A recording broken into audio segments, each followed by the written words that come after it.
Welcome to the campus of the National Hispanic Cultural Center, and I would like to welcome you all to one of our programs in the La Canoa Legacy Talk, that is a collaboration between the National Hispanic Cultural Center and the Center for Regional Studies. The Center for Regional Studies is dedicated to the creation of knowledge about New Mexico, the greater Southwest as a region, its connections to northern Mexico, Latin America, and Spain. The La Canoa Legacy Talks take their inspiration from the very word La Canoa, which can have several meanings. Here at the campus of the National Hispanic Cultural Center, we have a more modern rendition, an artistic rendition of La Canoa, which you can see to my right. The piece here reminds us, el agua es vida.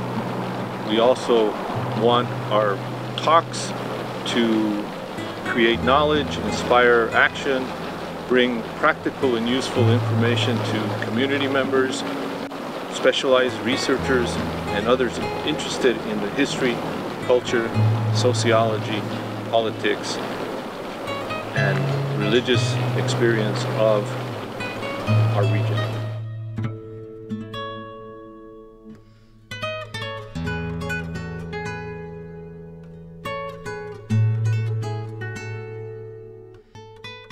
I'm David Torres. I work with the education department, and it's my great pleasure to welcome you all here. I see some new faces, some friends from California visiting, and other familiar faces that have been here before. I encourage you to go to our website. There's many things happening. There's a very interesting movie today. There's always all sorts of events happening in the visual arts department. We're about to open our portrait. There's this really good collection from the National Portrait Gallery coming up and in our museum. I encourage you to check that out next week. And yeah, just visit our website, come to our events. You're here to hear a lecture. This is the Canoa series. Gabriel Melendez, it's the brain behind this series, and he's the one who's been in charge of getting all of these brilliant minds to share their knowledge with us here today. So, Gabriel, you want to present the Canoa? Thanks, David.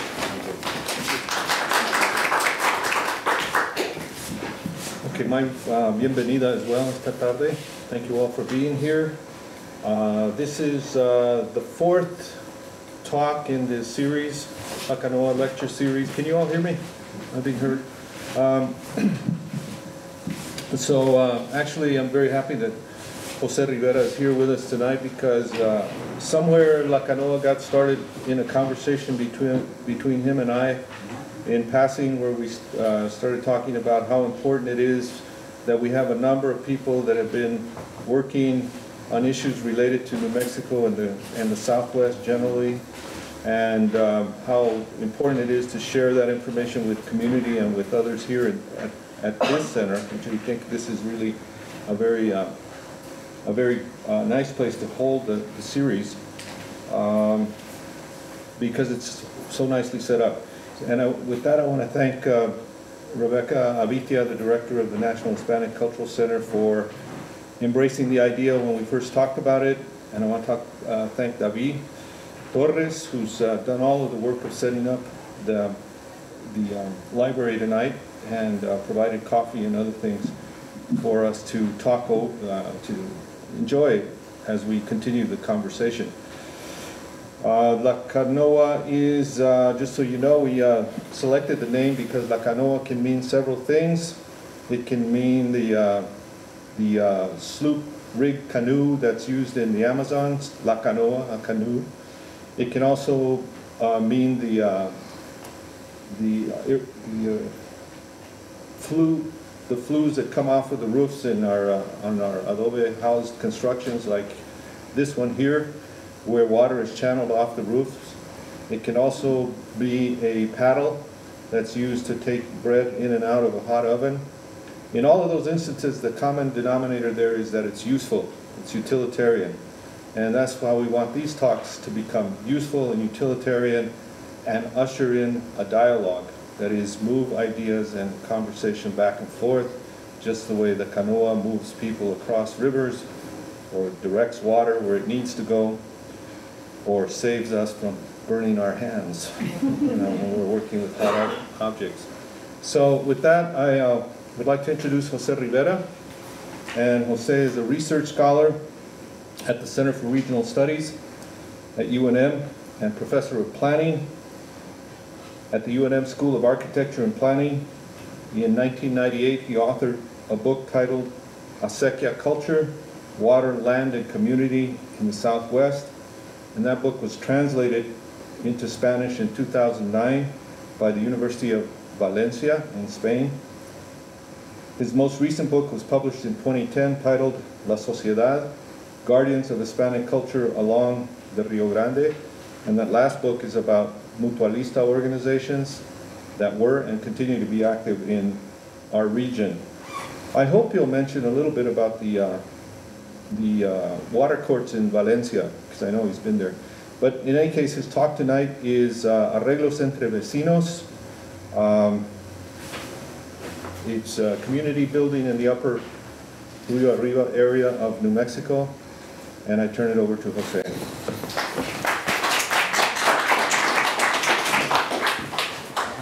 Sí, gracias, Gabriel. Well, what a great place to give a talk like this. It's so intimate, so cozy, this circle of people. Thank you all for coming.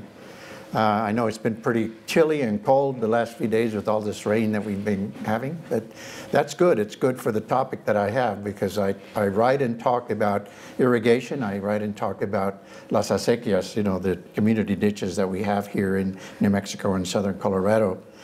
So definitely it fits in with what I've been studying now for many years, and I've given this, this is a very unique title, because when Gabriel invited me to come and be part of La Canoa, the Legacy Talks, I figured, well, I need to come up with something that really connects and brings together a whole variety of research projects that I've had for the past 30, 35 years.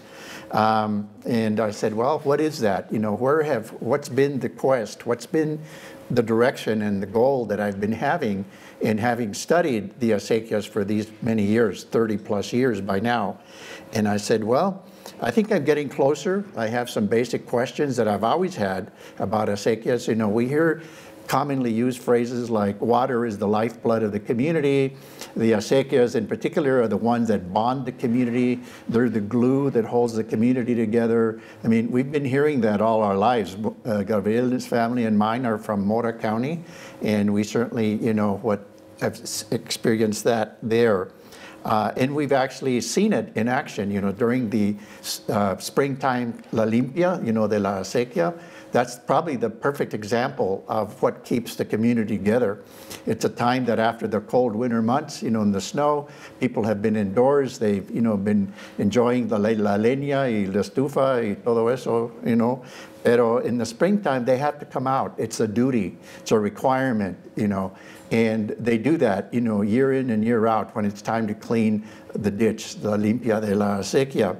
Nobody has to order them, really. The mayordomos is in charge, of course, but it's a duty. I mean, people will drive in from, maybe if they live in Pueblo or Denver or other places, or Albuquerque, they'll go back to their roots. They'll go back to the place of their family, of their ancestors, really, and help out during that annual Limpia de Acequia. So the research projects that I've had have been getting me closer to answering this question of what is it that binds the community together, holds the people together, and they stay in place. This is a very, place-based, kind of culture that we have here. We never forget our roots, even those of us who have moved to Albuquerque or somewhere else. We always go back to where we came from. And so I figured, well, I'm getting closer to that, because that was part of the questioning and discussion that Gabriel and I had about, well, after 30-some years of research for many of us that are at the university, what is it that has motivated? What's been our research agenda, basically our research goal? And have we reached the conclusion yet and the finding. And interestingly, I still haven't, but I'm getting a little closer, and that's what I'm going to share with you. I think the title that I chose, like I said, this is a little bit different kind of top title that I would have for a talk like this, but I think it expresses that, to me, the la raíz, or the roots of community, really the foundations of community in el Rio Arriba, Arreglos entre vecinos. So with that, let me kind of describe that a little more. I mentioned that I've been at the university, or research professor, for over 30 years. I started in 1982. I'm still there. I'm not retired yet. And these are some of the early projects, and then even to the ones that I have today. I started with a very basic one called Acequias y Sangrías. It was funded by the New Mexico Humanities Council. And it was a series of public events, public lectures, and a collection of photographs. I also collected memorabilia and bylaws and reglas de las acequias. I collected handwritten minutes of meetings. I collected, treasurers' ledgers and things that mayordomos and the officers of the acequia keep. And so as a result of this, and the public lectures that we had, one was here in Albuquerque, one is in Española, and one was in San Patricio in Lincoln County. With that, then I put together the collection of material that we had put together and established an archive. There's actually an acequia archive at the University of New Mexico Zimmerman Library in the Center for Southwest, or Special Collections room, as they call it. Okay, so once I put that into the archive, I said, okay, well, what do I do now? You know, the Sangrias project, that was more like a public lecture series, much like La Canoa is here this fall. And I said, well, I have the archive, so I'm going to spend some time going over all of the documents that I collected, and the ditch rules and the treasurer's ledgers, the mayordomo notebooks and everything else, and see what I can come out of it. Okay, so then that became my goal at that time, was to then write a book, essentially, because I had read chapters in books, I had read essays about acequias, and I had read magazine stories about acequias, but there really was no comprehensive book totally focused on acequias, okay? And so I said, well, okay, that's what I want to do. So in 1998, I finished it and published the book called Acequia Culture, Water, Land, and Community. Well, that was in 1998, right? That was some time ago.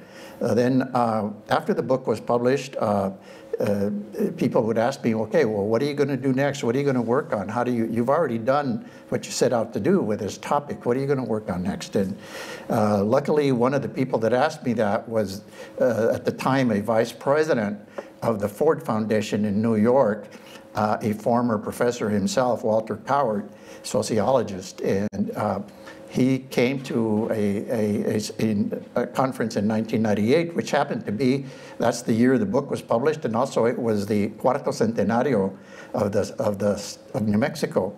And so I purposely tried to finish the book, and it did. It got published in El Cuarto Centenario. And he attended a conference at the Embudo Center. And he asked me, well, what do you want to do next? I said, well, I'd like to do a comparative study of acequias in other parts of the world. I know they're out there. They're in southern Spain. They're in Mexico. They're in Peru. There's even some of them in the Philippines, in Ilocos Norte. So then with his support, I applied for a travel grant to be able to go to these other locations around the world and do field work and collect and document some more, adding to what I had already done here. And with the support of the Ford Foundation, I did that for about 2 years. I'm still working on some of those documents. I'm working on a possible book publication on the acequias in the Philippines and Ilocos Norte. They're called, another term, sanjeras. More recently, I have been teaming up with other people from other disciplines, with hydrologists and geologists and economists and sociologists and other people in a multidisciplinary research project funded by the National Science Foundation. So as it turns out, what I started off with, what I was very basic research in terms of historical documents and sociological studies and reports and of those kind of elements. Now this field of acequias, the study of acequias has grown and it's becoming more increasingly complex because it has attracted people from these other disciplines that previously had not been studying acequias. And so that is the current research project that I have. And here's an example of it that is getting me into this question of, well, what are the roots of community?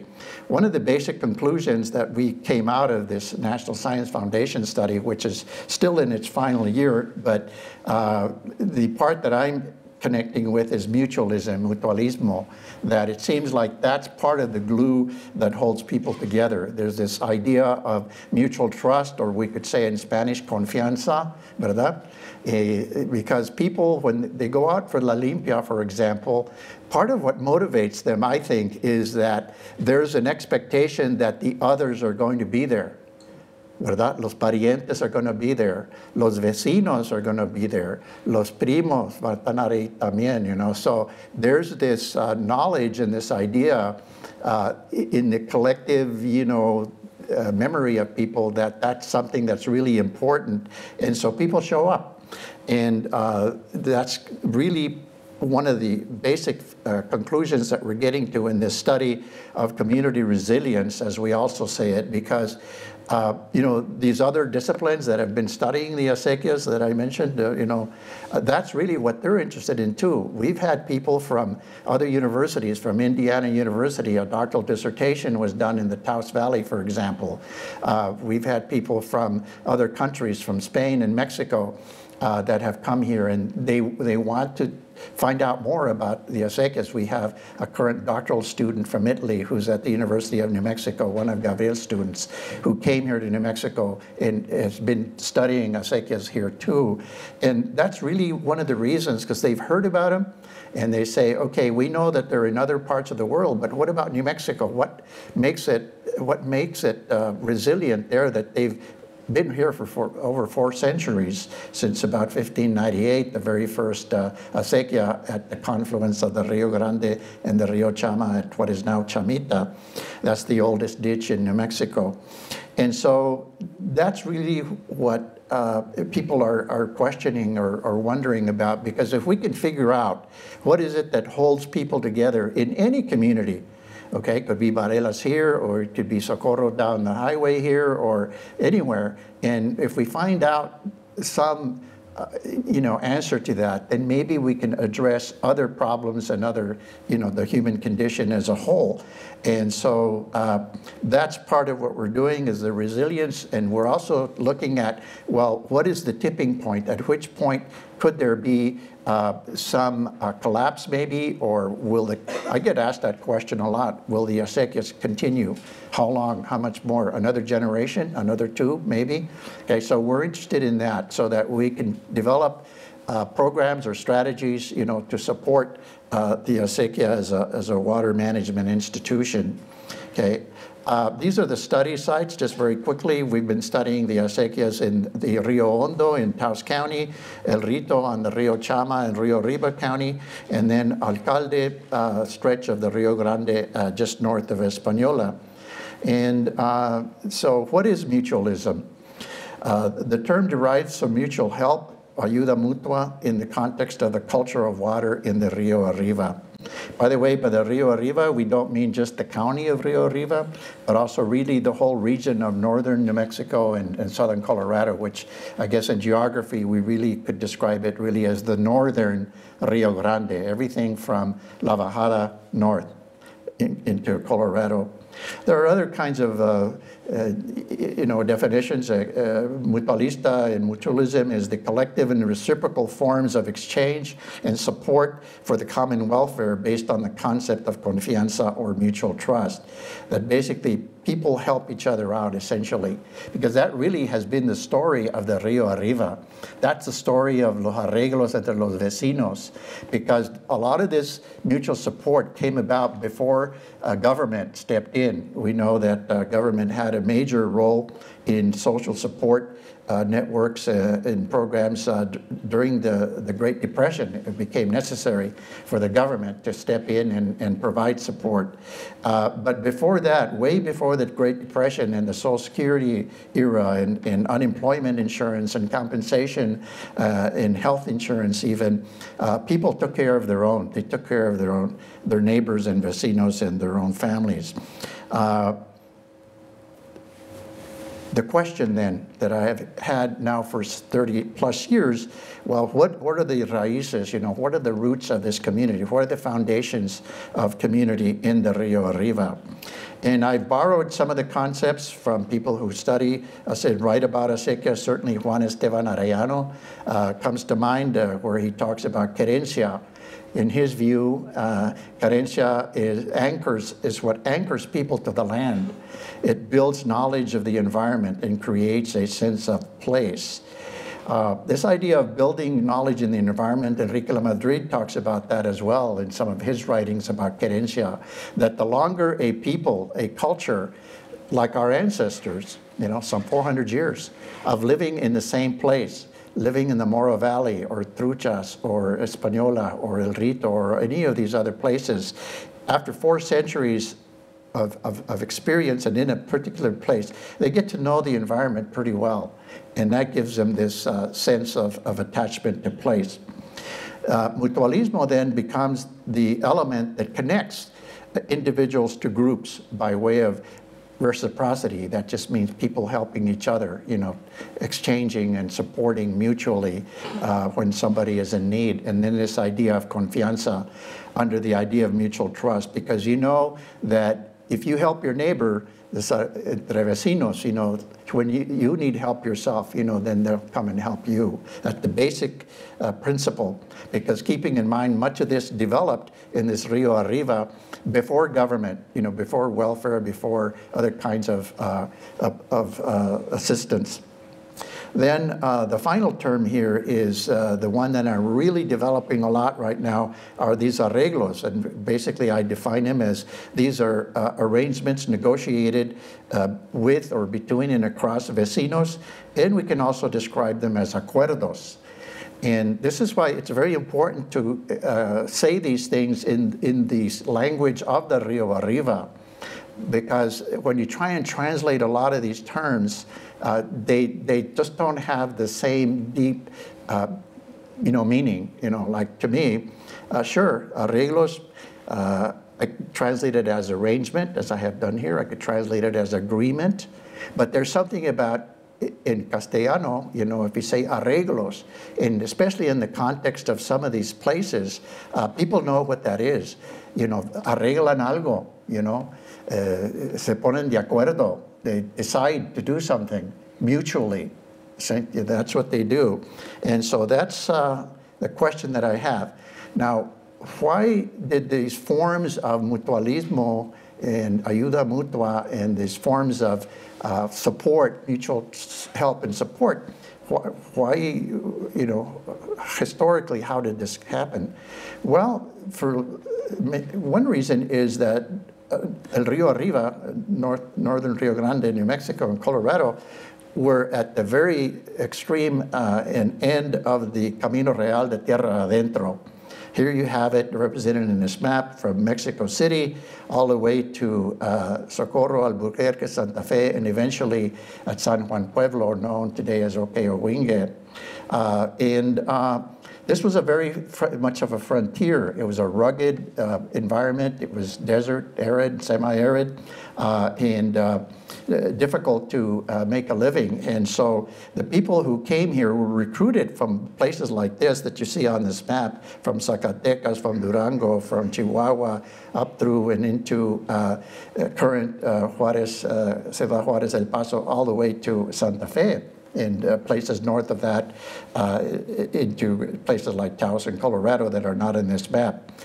But essentially, this idea of coming to this remote you know, De Vargas wrote a letter to his family during the time that he was governor, around 1694, 596 in there, and he said, New Mexico, you know, remote beyond compare, and that's what he said to his family, that this is where he found himself being the governor of a place like this. So it was really basically out of necessity, because the goal at that time was to establish agricultural colonies. That was the only economy of the time, was farming and ranching, okay? And so with that, they had to figure out how to develop this economy. So this was one of the process that they went through, was this idea of mutual aid for survival based on arreglos entre vecinos. We see that, for example, from the very first time that the land grants were provided. You remember that map of El Camino Real? Well, that's about 1,500 miles from Mexico City all the way up here. So who would ever want to do that? And most of this is by walking or on horseback or on wagons or a combination of all of the above. And who would want to come here? Well, one of the reasons, one of the incentives was that if these families, these pobladores as they were called, would come here, they would be provided with land grants, be provided with land, okay? That was a strong incentive for people to become a landowner, because perhaps where they were from before, they did not have this. So one of the things that they established then was the Consejo de Vecinos. I'll say more about them. The acequias came right after the land grants, because in order to make the land productive, become and establish as an agricultural colony, you needed to put water on the land. And so again, they had to work together and develop this acequia. And in those days, acequia de común, basically a commons ditch, a community ditch. Okay. Also with that, religion was very important, another value people had. So they established their cofradías. Some of them were, of course, connected to the Catholic Church in that sense. But the ones that I study more than the ones connected to the church were the penitentes, the hermanos and los penitentes, because those truly are autonomous, even autonomous from the church. They build their own chapels. They have their own moradas, for example, that is not owned by the Catholic Church. It's owned by the hermanos de la cofradía. And then lastly, around 1880, after the railroad came into the region, there was a need for people to acquire wage labor employment in the mines, in the agricultural industries, or building track, you know, for the railroad. And so they established these mutual aid societies, mutualidades, to support each other in time, because there was no unemployment insurance or health insurance. If somebody got injured on the job, some of these were dangerous occupations, such as in the mines. They had a system of support. Okay, land grants. This is probably a very good example, an early example of this arreglos entre vecinos. The pobladores were the settlers on the land. In fact, in a lot of the colonial period documents, there was this petition that people would then present to the governor of the Provincia del Nuevo Mexico and request a land grant. And many times in the petition itself, it was for the purpose of settlement and cultivation. Now, once the governor authorized a particular land grant, the property that was in the land grant was turned back over to the petitioners, the poblador principal and all the families that had been recruited for that particular parcel. So it was up to the pobladores then to take over this property and make decisions about that, like how to divide up la tierra, you know, and it was called the repartimiento de tierras. So it's like we have the repartimiento de aguas in the acequias. Before that, there was the repartimiento de tierras. There was also the solares y los suertes. The solares were the places where the house would be built. The suertes were the irrigated land from the acequia typically down to the river.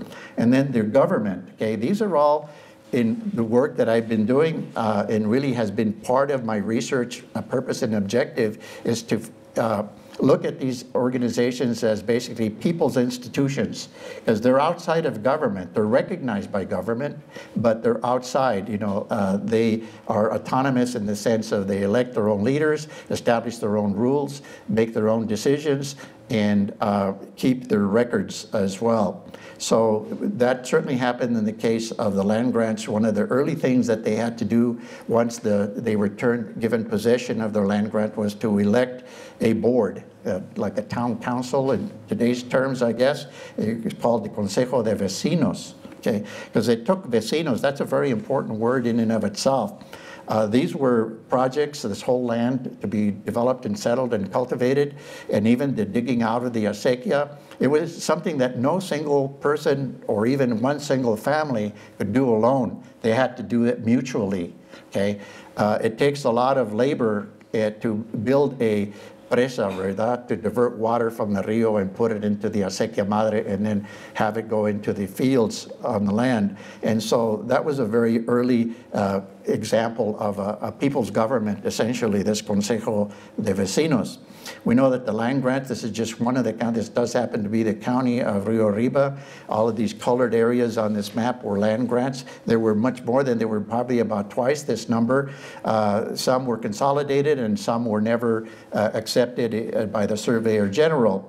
But nonetheless, you get the idea here that they basically followed the water. This is out of the confluence between the Rio Chama and the Rio Grande in the Española Valley, coming up to the Rio Chama and then into the tributaries of the Chama. So community followed the water. Water was essential. El agua es la vida, as they say. In terms of the acequias themselves, this Arreglos entre vecinos, this is really where I first encountered this concept of Arreglos. It was in the territorial laws of 1851-52. And in the work that I do, I claim that these are the first water laws of New Mexico. Many lawyers or others say, well, the water law, it's 1907, 1908, New Mexico. And I said, no, the acequia laws are older than any of those. They actually go back to 1851-52, and even before that under Spanish and Mexican government. But even under U.S. jurisdiction, by this time, New Mexico was a territory, as we know, since 1848.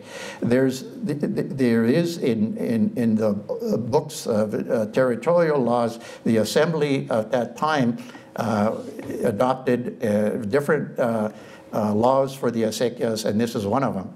El arreglo de las acequias que ya están trabajadas quedará establecido tal como se hizo y permanece hasta hoy.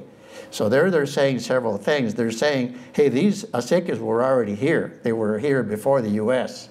Okay, so they're saying they were already here. Not only that, the way that they have developed and the way they work out their system of distributing water, tal como se hizo, in the past, permanece hasta hoy. They are valid today.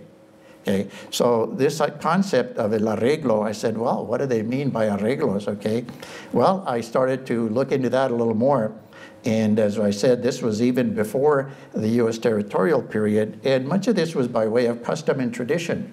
Again, when people came, these pobladores, these vecinos, settled on the land, they had to invent a lot of things. They had to come up with their own government. They had to find a way of negotiating with each other as to how to use the land and what kind of grazing would be permitted on the land grant, for example.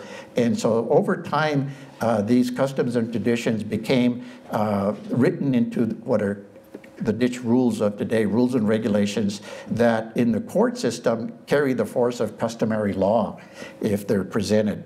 Okay, so this was very important, this idea of custom and tradition, because on that map, we didn't get into the details of that, but every valley, I mentioned some of them already, maybe, as I've been going along, certainly the ones on the Rio Chama, which I've been studying a lot.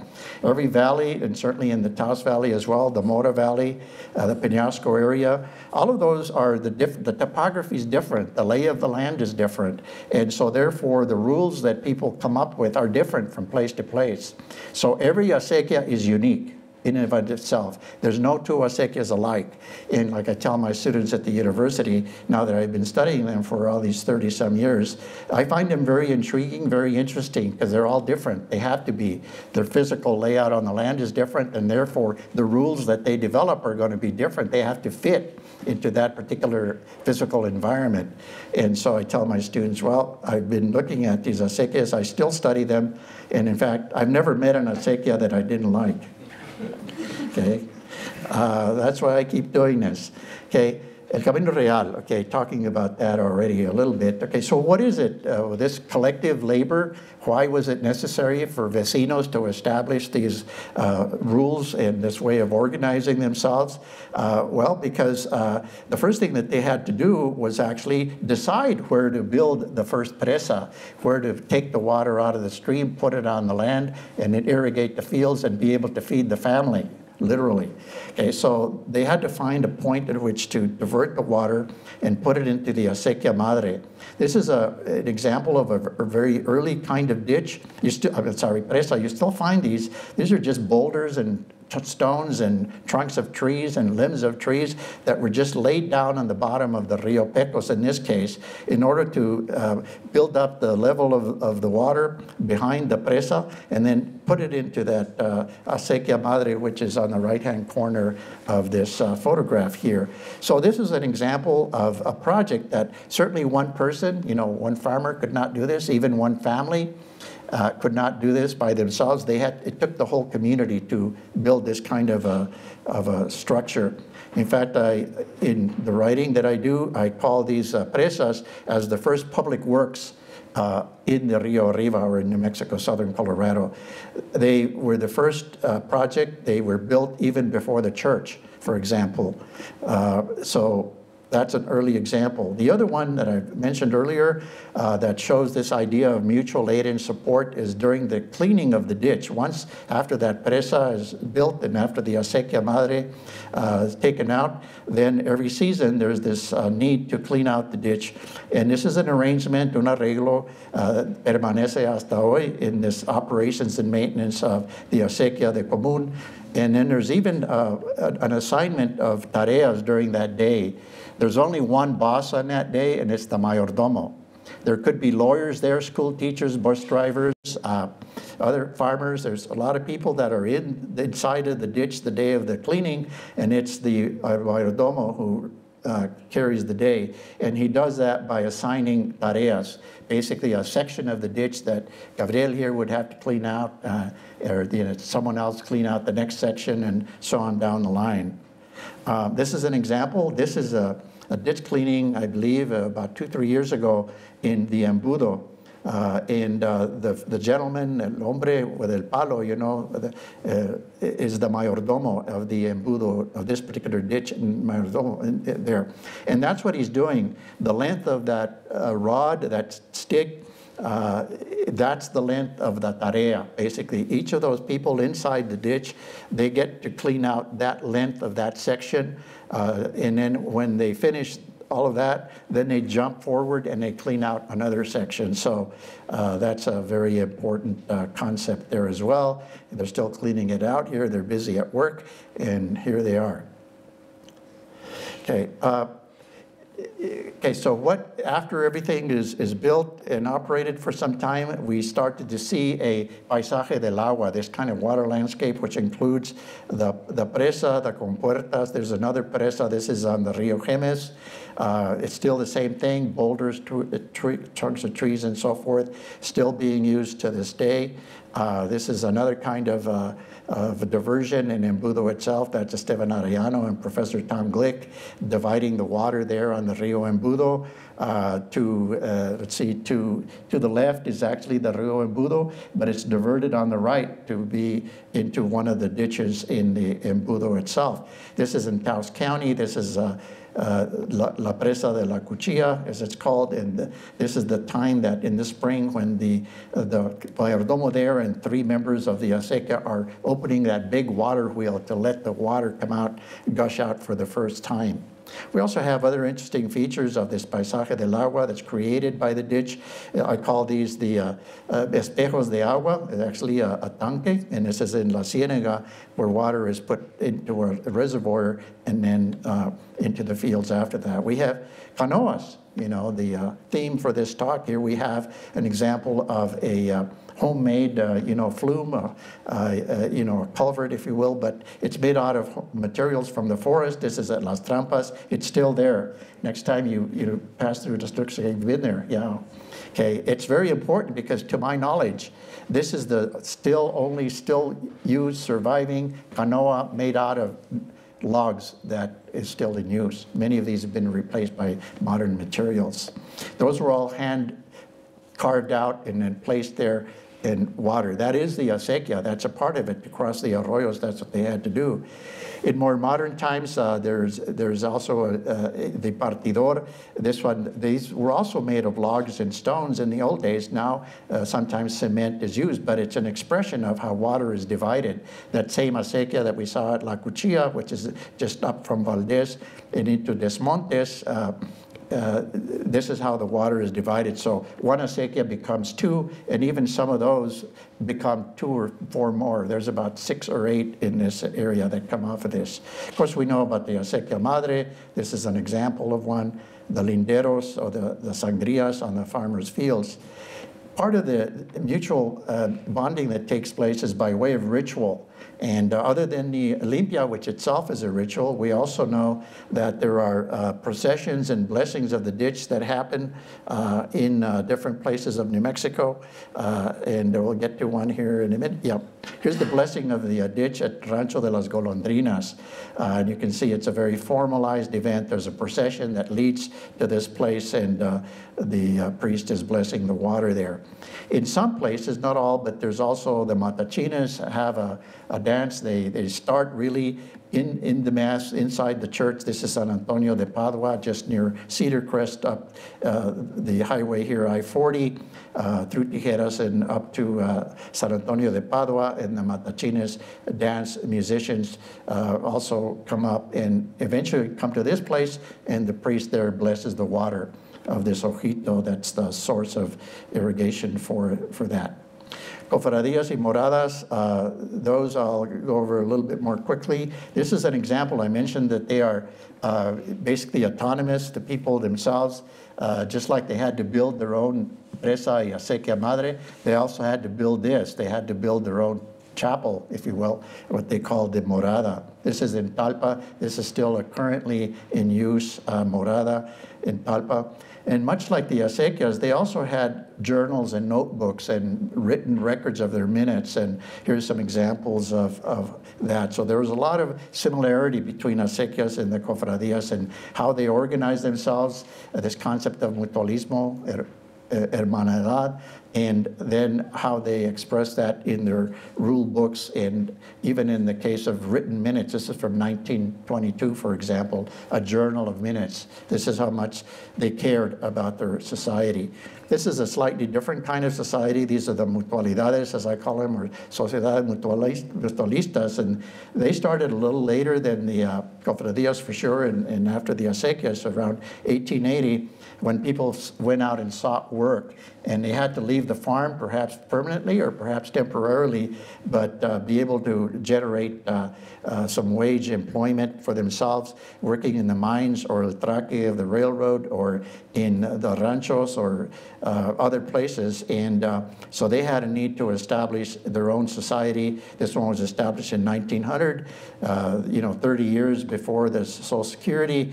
And they had their own fund of money to support people when they were laid off from work or when they were injured in work, or if somebody passed away, which, when that happened, then they had a burial fund, el entierro. They would pay the cost of the funeral, the expenses, and then they would collect money and support the widow and the kids that were left behind. And so they did all of this through their own contributions. Nobody required them to do this. They did it on their own. This is the organization, as Gabriel mentioned earlier. Some of these still survive. This one is in Antonito, if you ever have been through that town. And this is their headquarters in Concilio Superior.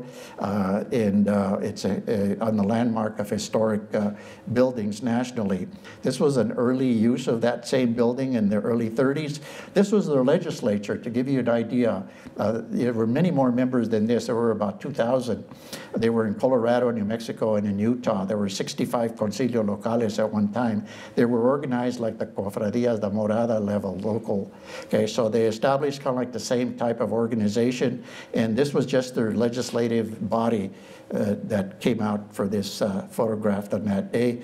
They have their own rules, just like acequias tienen los arreglos. Estos son los arreglos. These are the rules of the Sociedad Protección Mutua in this código.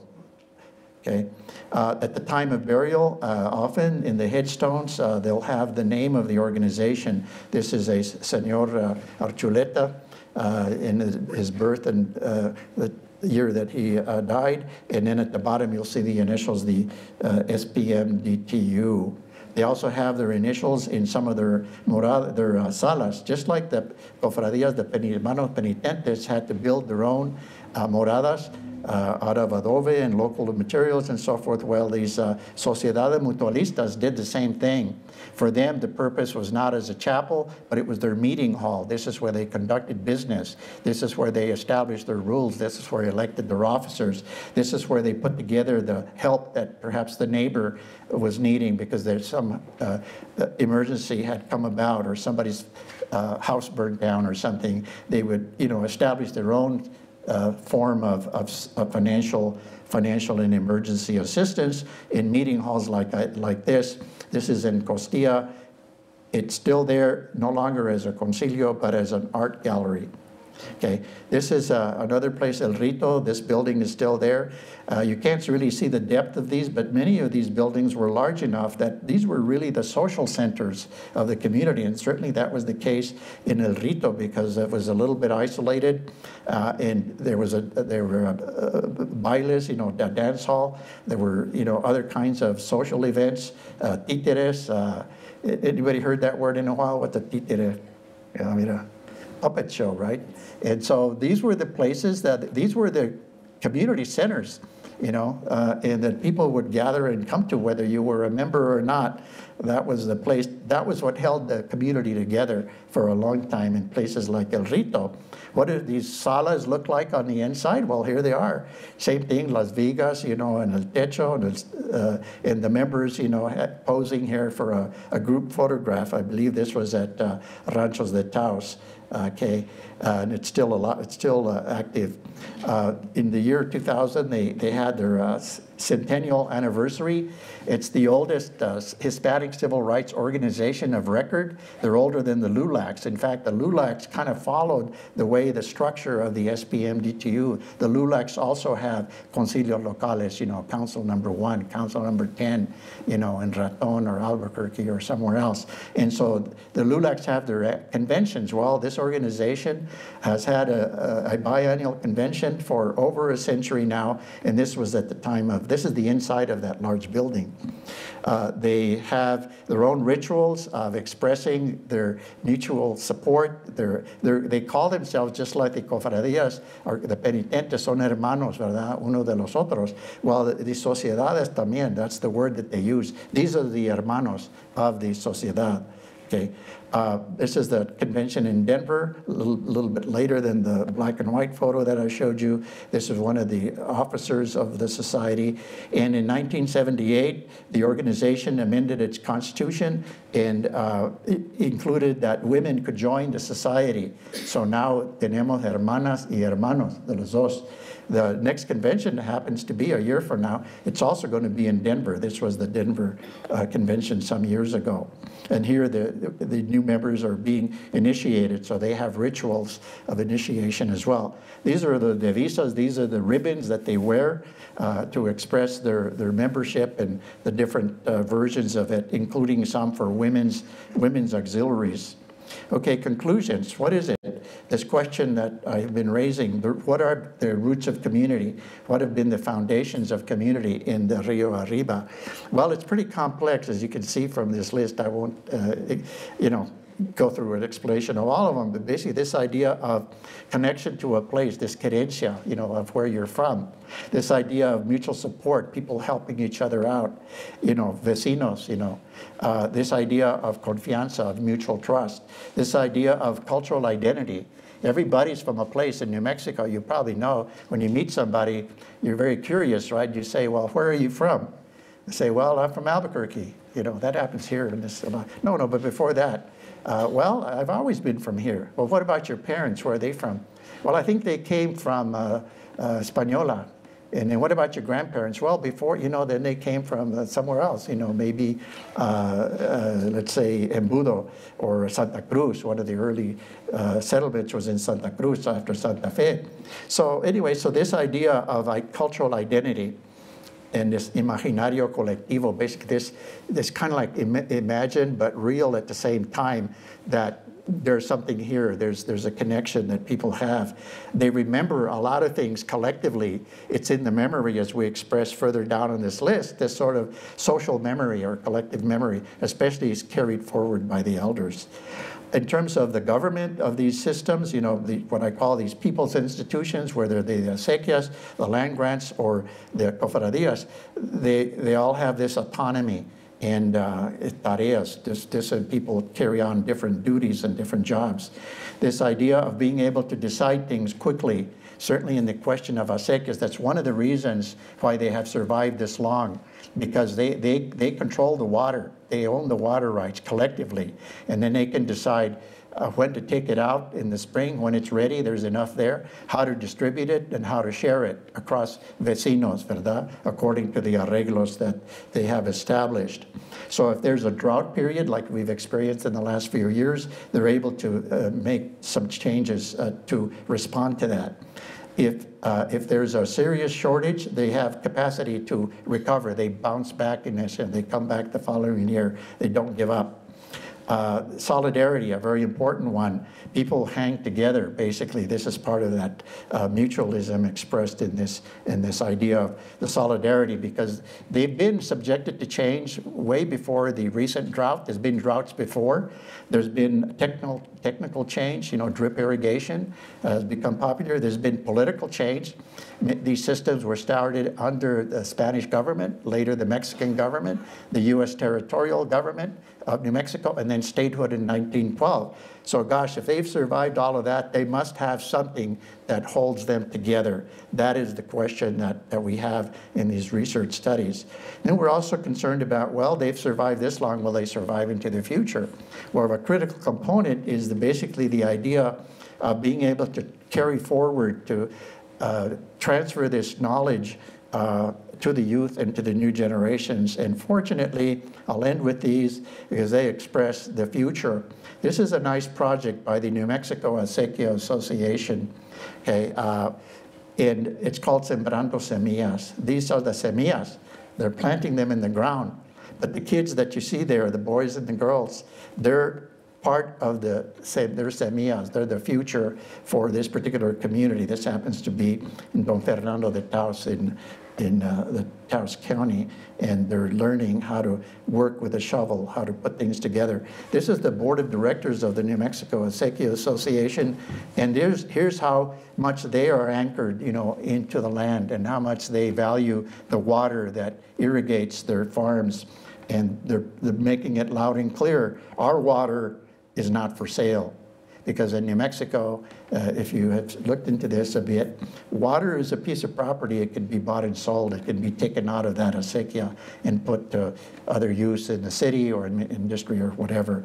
Well, the board of directors feels very strongly that that's the key to their goals of continuing into the next generation, to train the young people, but also to keep the water in the community.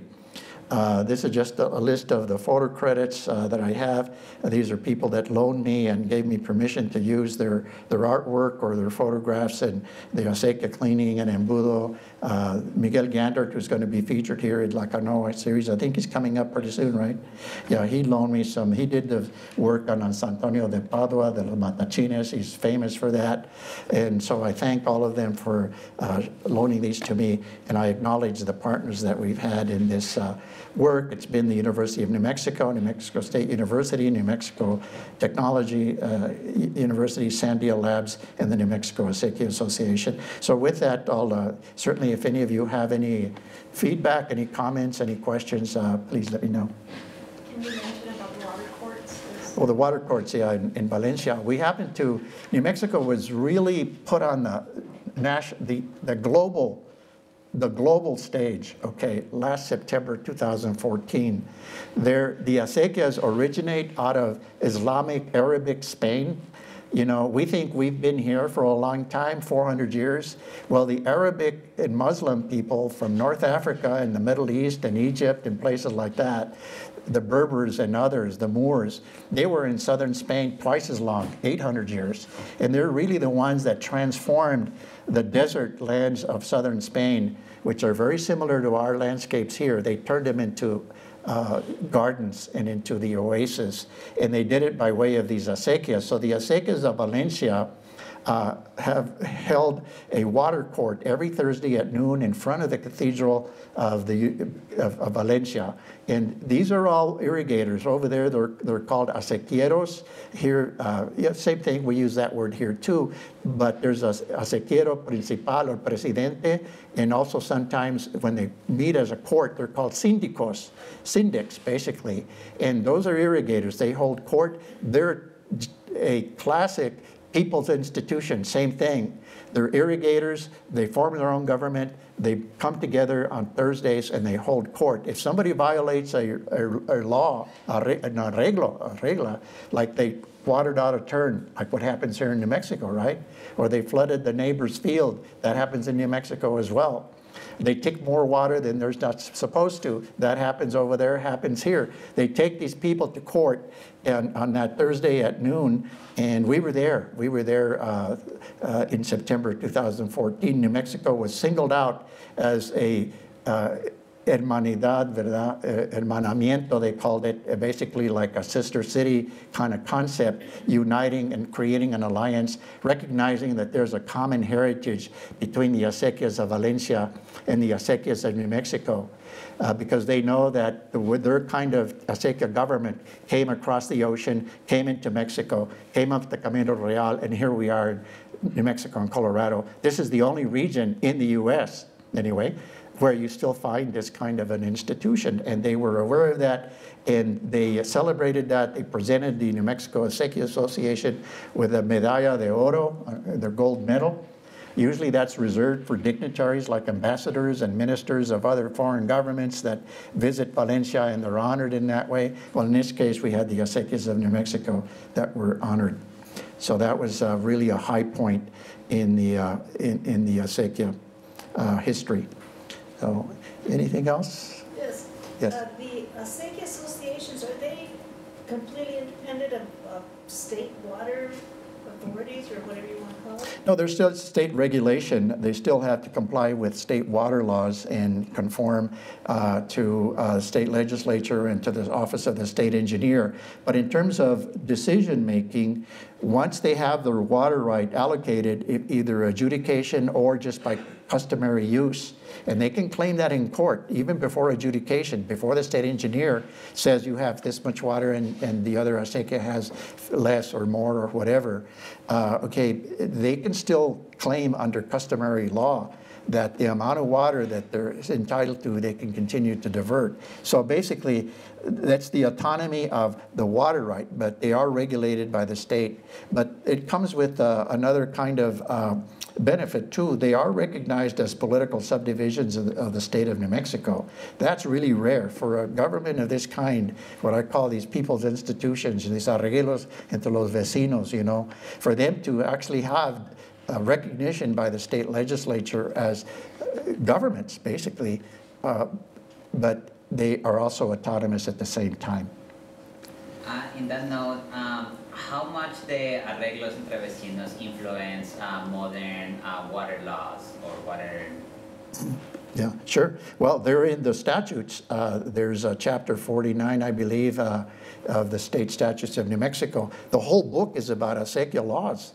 You know, going back to 1851, 1852, and even earlier times, there's precedents in law when court cases are decided. They're put into the book of state statutes. So they have been recognized and validated as community ditches in the state laws of New Mexico. So yes, they've had their influence. And now they have ability to actually make decisions, just like the water courts of Valencia. They have ability to make, decide infractions and things like that. And by the way, the interesting thing about Valencia, just as here, the person that comes before the water court is called a denunciado. You know, that sounds like a pretty strong term, but it works.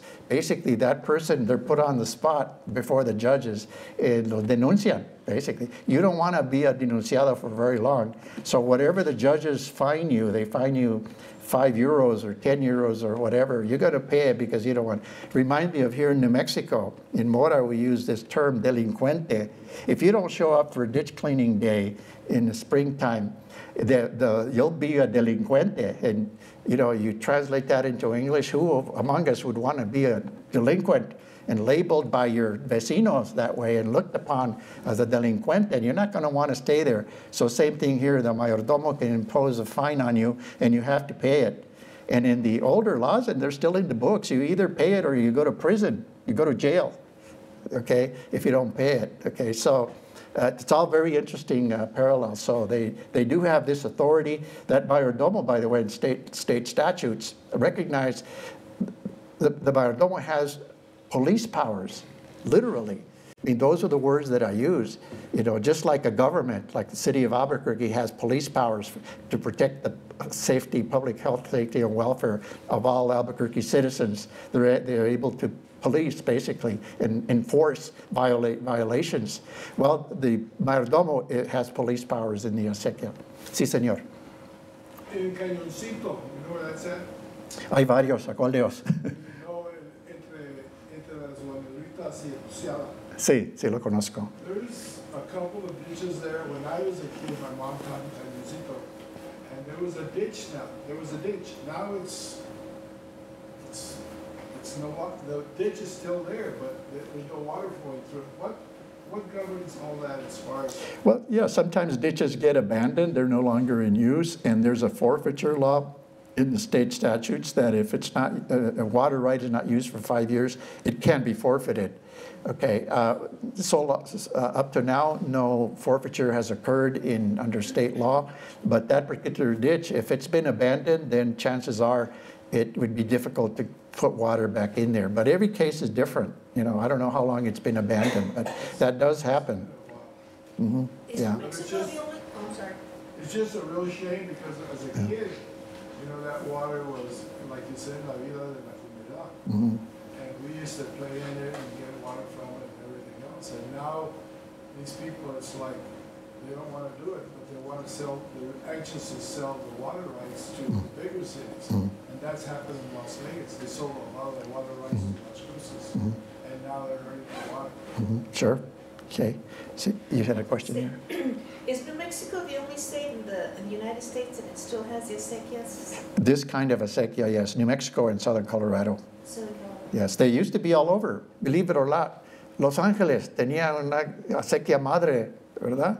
You see the old maps of Los Angeles? There was the Rio, and then off of the Rio was this acequia madre. And guess what? Los Angeles, now, guess what they're trying to do? They're trying to recover that heritage. They're trying to literally find where that pathway, they're not going to be able to put the water back for agriculture anymore on it, but they want to recognize the heritage. This was here, this is what created Los Angeles, you know, and they're restoring the river as well. They have a big project going on. Other cities are doing that. San Antonio, Texas did that some time ago. You know, you probably, how many of you been to the river walk? A bunch of us, right? That's what that was, that San Antonio River, there were 2 or 3 ditches for the city itself of San Antonio de Béjar, but also there were 5 big ones for the missions that were in the south of San Antonio along both banks of the Rio de San Antonio. San Antonio, they recognize that. They have, every time they discover, because they dig up the roads for repairs or something, they find a fragment, a segment of a ditch, they'll stop construction. They'll bring in archaeologists and study it and say, okay, was this an acequia or not? And if they can establish that it was, usually what happens is they'll, leave it alone. They'll remove debris or things like that. They'll put a plaque and say, this is the acequia. It's actually one there, right there in the Alamo. Those of you who've been to San Antonio, you can't go to San Antonio without going to the Alamo. Ahí está una. And it says there, acequia madre, and it runs right behind the Alamo. It's not used for that. It's used for tourism now. And in fact, the Riverwalk is all tourism. So San Antonio's birth, its history, was based on water. Okay, well, its economy is largely based on this tourism industry that they have, including the Riverwalk. Sí, señor. It's funny that you said about plaques, because in Mexico City, it was a canal city, right? It was a Venice. The Chinampas. And they have these big round markers like that in the city, on the street, telling you why it was and when they started filling all those canals in, the sewers and the water and electricity, they had to put these markers in. I just found it fascinating. Sure. Yeah, Mexico City, there were Chinampas. There's only 3 left, San Gregorio, San Luis, and Xochimilco, I think, are the ones that still have these Chinampas. Gabriel? When you think about all of the factors that have come against mutualismo or this communal notion in New Mexico, where would you put the Depression, the New Deal, and that change that came from self-sustaining communities? Yeah. Can you say more about that? Sure. Yeah, the Great Depression, it brought about the need for the federal government to step in. President Roosevelt and all the New Deal, there were lots of the New Deal projects all over the country, including, of course, here. And so then government stepped in and created these forms of social support that the people themselves had been, in charge of before. And so that did have an impact. The sociedades mutualistas, the acequias still continue. They did not change because of the Depression. But the sociedades mutualistas, like the one in Colorado that I showed you, New Mexico and Utah, they were greatly impacted by that, because then now government started providing unemployment insurance or health insurance, or when people, were injured at work or something like that. And so, yeah, the federal government took over many of these functions. And so there was a decline, a very sharp decline. It didn't happen overnight, but over a few decades, then there wasn't as strong a need for these sociedades. So that did have. Another game changer after the Depression was World War II. The whole economy changed a second time there. The railroad was a big change, brought industry and wage economy to this region. But then the next one was the World War II, and that changed the economy. That one did affect acequias because people started leaving the land, moving to cities, the out-migration from places. I'm amazed at how many people come out of San Antonito, Colorado. I mean, I meet people from there all the time. Equally so, people from the Mora Valley. They're in Denver, they're in Pueblo, they're in Phoenix, they're in San Diego. They're all over the map. Your relatives, I'm sure, they're all over the map too. And so that was the cause of a lot of the rural migration, was the wage economy after World War II. Yeah, New Mexico entered the modern era, in effect. Here we have Sandia Labs, we have Los Alamos Labs, and we have White Sands Missile Range. We have a major university as institutions, so that was bound to happen. But the interesting thing is that these acequias still hang on to the land. They don't sell their water rights. Yes, I think there may have been some other ones here. No, más preguntas. I have another one. Yeah. So, if you think about the construction, say, of aqueducts and water systems, even in Mexico, there's a couple. I think there's 2 aqueducts that are stone. They follow the model of Roman aqueducts, and they're pretty impressive. And then, of course, in Spain, there's others in There, Europe. sure. So, but my question is, so the lack of the use of stone and all of that, would you attribute that, is that because we're in this frontier, provincial, it's not as, there's not gremios, or what is it that, why didn't people develop some of those things with stone? Well, these are all locally specific. In San Antonio, they did use stone because there was plenty available. That particular stone, limestone, yeah, it's limestone. It's easy to carve out and block it and build a wall or build a mission. Many of the missions were built out of limestone. The presas there were some of them, like the Espada, a famous one. That's on the National Historic Register also, is the Presa de Espada in San Antonio. That was built out of that. But in New Mexico, we didn't have, you know, quarries of stone that could be easily mined. We didn't have the kind of, this is colonial period, it's frontier, just like you were saying. So what material was the most available here? There were these boulders and stones and trunks of trees that were found lying around, and then logs from the forest. So it was, you know, local construction material. Because again, these were projects entre los vecinos, you know. They could assemble the labor force, and they did. Well, what did they do? They gathered the material that they needed, you know. There are some acequias that are stone in some way. The stone support, you know, to control soil erosion and things like that. And of course, in modern times, cement, you know. Some of the ditches are cement lined now. The thing that's wrong with cement, and the Anglos are real big on lining the ditches with cement, is that if you don't let the water go horizontally, you kill off all the trees and all the vegetation. That happened in Villanueva, in the elbow, and they found out that by putting sandstone, which they could land, I mean, yeah, it's flagstone, which they could mine locally. They started laying that in there so that the trees could get water. Mm-hmm. That's true. Yeah, that's part of what we're doing in this National Science Foundation study. Some of the hydrologists that work with us from New Mexico State and from the Alcalde Experimental Station over there, that's also New Mexico State, they actually sunk wells in Alcalde because they own that piece of property. It's part of their extension service work. And they proved that point because the acequieros, or these parciantes and mayordomos, they had been saying that we don't want ditch lining because it'll kill off the vegetation that grows along the ditch bank, the cottonwoods, the ciruela, and all these others. And that's, you know, wildlife depends on some of those cooled environments and stuff. So, and the main thing, as you exactly pointed out, they recharge the aquifer basically to support this kind of vegetation. It's nice to have a nice smooth surface, yeah. because you have to clean it. Yeah, but it doesn't that's help. right. It filters the water too, it cleans it. When it goes through soil, that water, if there's any contaminants in it or whatever, even debris, simple debris that gets in any water course that's open, once it sinks into the ground, it gets cleaned up. When it enters back to the river, because that recharges that local aquifer, like at Alcalde, that's been published in a science journal article, and it returns back to the river. The water we see now in the Rio Grande, a lot of it, well, not a lot of this, but some of this is water that was irrigated up in Taos Valley or Hispaniola Valley during the summer. It's finally getting here. So they have the return flow back to the river. Aquí, señor, sí.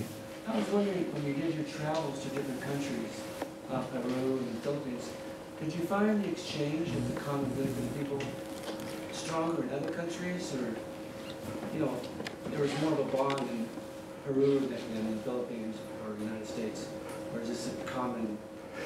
And those are the words that I use. You know, just like a government, like the city of Albuquerque has police powers to protect the safety, public health, safety, and welfare of all Albuquerque citizens. They're able to police, basically, and enforce violations. Well, the mayordomo, it has police powers in the acequia. Sí, señor.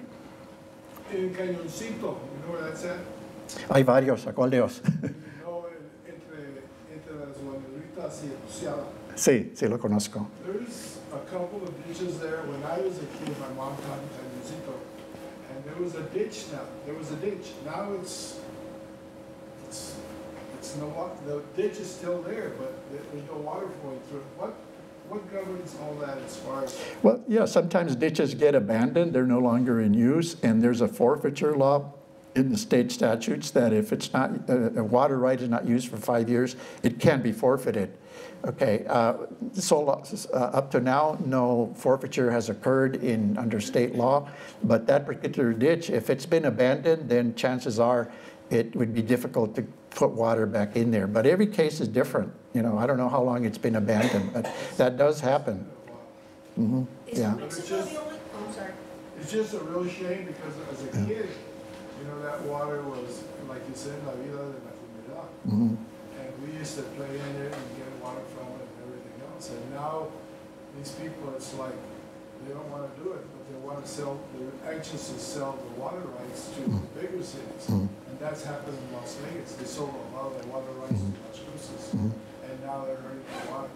Sure. Okay. So you had a question here? Is New Mexico the only state in the United States and it still has the acequias? This kind of acequia, yes. New Mexico and southern Colorado. Southern Colorado. Yes, they used to be all over, believe it or not. Los Angeles tenía una acequia madre, ¿verdad?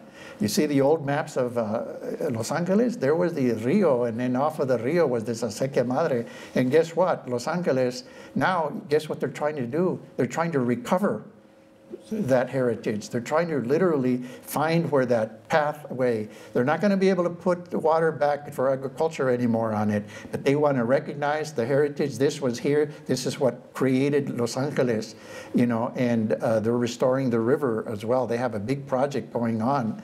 Other cities are doing that. San Antonio, Texas did that some time ago. You know, you probably, how many of you been to the river walk? A bunch of us, right? That's what that was, that San Antonio River, there were 2 or 3, you know, ditches for the city itself of San Antonio de Béjar, but also there were 5 big ones for the missions that were in the south of San Antonio along both banks of the Rio de San Antonio. San Antonio, they recognize that. They have, every time they discover, because they dig up the roads for repairs or something, they find a fragment, a segment of a ditch, they'll stop construction. They'll bring in archaeologists and study it and say, okay, was this an acequia or not? And if they can establish that it was, usually what happens is they'll, you know, leave it alone. They'll remove debris or things like that. They'll put a plaque and say, this is the acequia. You know, it's actually one there, right there in the Alamo. Those of you who've been to San Antonio, you can't go to San Antonio without going to the Alamo. Ahí está una. And it says there, acequia madre, you know, and it runs right behind the Alamo. You know, it's not used for that. It's used for tourism now. And in fact, the river walk is all tourism. So San Antonio's birth, its history, was based on water, okay? Well, its economy is largely based on this tourism industry that they have, including the Riverwalk. Sí, señor. It's funny that you said about plaques, because in Mexico City, it was a canal city, right? It was a Venice. The Chinampas. And they have these big brown markers like that in the city, on the street, telling you why it was and what, when they started filling all those canals in, the sewers and the water and electricity, they had to put these markers in. I just found it fascinating. Sure. Yeah, Mexico City, there were Chinampas. There's only 3 left, San Gregorio, San Luis, and Xochimilco, I think, are the ones that still have these Chinampas. When you think about all of the factors that have come against mutualismo or this communal notion in New Mexico, where would you put the Depression, the New Deal, and that change that came from you know, self-sustaining communities? Yeah. Can you say more about that? Sure. Yeah, the Great Depression, it brought about the need for the federal government to step in. President Roosevelt and all the New Deal, there were lots of the New Deal projects all over the country, including, of course, here. And so then government stepped in and created these forms of social support that the people themselves had been, you know, in charge of before. And so that did have an impact. The sociedades mutualistas, the acequias still continue. They did not change because of the Depression. But the sociedades mutualistas, like the one in Colorado that I showed you, New Mexico and Utah, they were greatly impacted by that, because then now government started providing unemployment insurance or health insurance, or when people, you know, were injured at work or something like that. And so, yeah, the federal government took over many of these functions. regions. And so there was a decline, a very sharp decline. It didn't happen overnight, but over a few decades, then there wasn't as strong a need for these sociedades, so that did have. Another game changer after the Depression was World War II. The whole economy changed a second time there. The railroad was a big change, brought industry and wage economy to this region, but then the next one was the World War II, and that changed the economy. That one did affect acequias because people started leaving the land, moving to cities, the out-migration from places. I'm amazed at how many people come out of San Antonito, Colorado. I mean, I meet people from there all the time. Equally so, people from the Mora Valley. They're in Denver, they're in Pueblo, they're in Phoenix, they're in San Diego. They're all over the map. Your relatives, I'm sure, they're all over the map too. And so that was the cause of a lot of the rural out-migration, was the wage economy after World War II. Yeah, New Mexico entered the modern era, in effect. Here we have Sandia Labs, we have Los Alamos Labs, and we have White Sands Missile Range. We have a major university as institutions, so that was bound to happen. But the interesting thing is that these acequias still hang on to the land. They don't sell their water rights. Yes, I think there may have been some other ones here.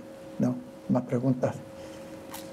I have another one. Yeah. So, if you think about construction, say, of aqueducts and water systems, even in Mexico, there's a couple. I think there's 2 aqueducts that are stone. They follow the model of Roman aqueducts, and they're pretty impressive. And then, of course, in Spain, there's others in There, Europe. sure. So, but my question is, so the lack of the use of stone and all of that, would you attribute that? Is that because we're in this frontier, provincial? There's not gremios, or what is it? Why didn't people develop some of those things with stone? Well, these are all locally specific. In San Antonio, they did use stone because there was plenty available. That particular stone, limestone, yeah, it's limestone. It's easy to carve out and block it and build a wall or build a mission. Many of the missions were built out of limestone. The presas there were some of them, like the Espada, a famous one. That's on the National Historic Register also, is the presa de Espada in San Antonio. That was built out of that.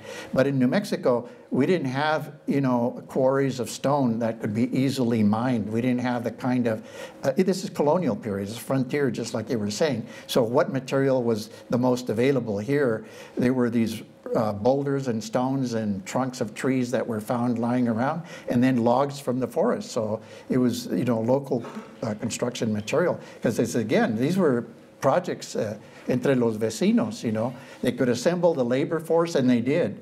Well, what did they do? They gathered the material that they needed, There are some acequias that are stone in some way. The stone support, to control soil erosion and things like that. And of course, in modern times, cement. Some of the ditches are cement lined now. The thing that's wrong with cement, and the Anglos are real big on lining the ditches with cement, is that if you don't let the water go horizontally, you kill off all the trees and all the vegetation. That happened in Villanueva, and in the elbow, and they found out that by putting sandstone, which they could land, it's flagstone, which they could mine locally, they started laying that in there so that the trees could get water. Mm-hmm. That's true. Yeah, that's part of what we're doing in this National Science Foundation study. Some of the hydrologists that work with us from New Mexico State and from the Alcalde Experimental Station over there, that's also New Mexico State, they actually sunk wells in Alcalde because they own that piece of property. It's part of their extension service work. And they proved that point because the acequieros, or these parciantes and mayordomos, they had been saying that we don't want ditch lining because it'll kill off the vegetation that grows along the ditch bank, the cottonwoods, the ciruela, and all these others. And that's, wildlife depends on some of those cooled environments and stuff. So, and the main thing, as you exactly pointed out, they recharge the aquifer basically to support this kind of vegetation. It's nice to have a nice smooth surface, yeah. You have to clean it. Yeah, but it doesn't that's help right. It filters the water too, it cleans it. When it goes through soil, that water, if there's any contaminants in it or whatever, even debris, simple debris that gets in any water course that's open, once it sinks into the ground, it gets cleaned up. When it enters back to the river, because that recharges that local aquifer, like at Alcalde, that's published in a science journal article, and it returns back to the river. The water we see now in the Rio Grande, a lot of well, not a lot of this, but some of this is water that was irrigated up in Taos Valley or Hispaniola Valley during the summer. It's finally getting here. So they have the return flow back to the river. Aquí, señor, sí. I was wondering, when you did your travels to different countries, Peru and the Philippines, did you find the exchange of the common good with people stronger in other countries, or, you know, there was more of a bond in Peru than in the Philippines or the United States, or is this a common goal? Well, a lot of the, yeah, certainly a lot of similarities. That's what really I was looking for. And this idea of community, you know, support, this annual, all of them have a limpia. They have to, because in the traditional way, these are the traditional ones that I've been describing. They're all earthen, okay, in Mexico, Peru, southern Spain, and the Philippines. They're not ditch lined yet, the ones that I study, okay? So yeah, they have that, they have a need. So they do the same thing. They elect their people's governments too. They elect their own officers, their rules, and so, you know, very similar. So that's one of the things that I found. Sí, señor. I heard a story a while back when you were talking about the Canoa, how back in the, I can't remember what year it was, that these the Army Corps engineers and all these others from wherever they came from, came up north, and they told the elders, oh, you can't have one of those, that piece of wood out there because it's not modern, it's not structural, you can't measure the water. Well, the elders said, well, I guess these guys know what they're talking about. So they put in a corrugated piece of pipe in there. A few years later, the whole pipe was rotten, falling down. So the elders from the community said, let's go to the forest. They found another tree, hollowed it out, and they put the canoa back in. Mm-hmm. Mm-hmm. Yes, that's true. I really just want to give Jose a really great hand. Okay.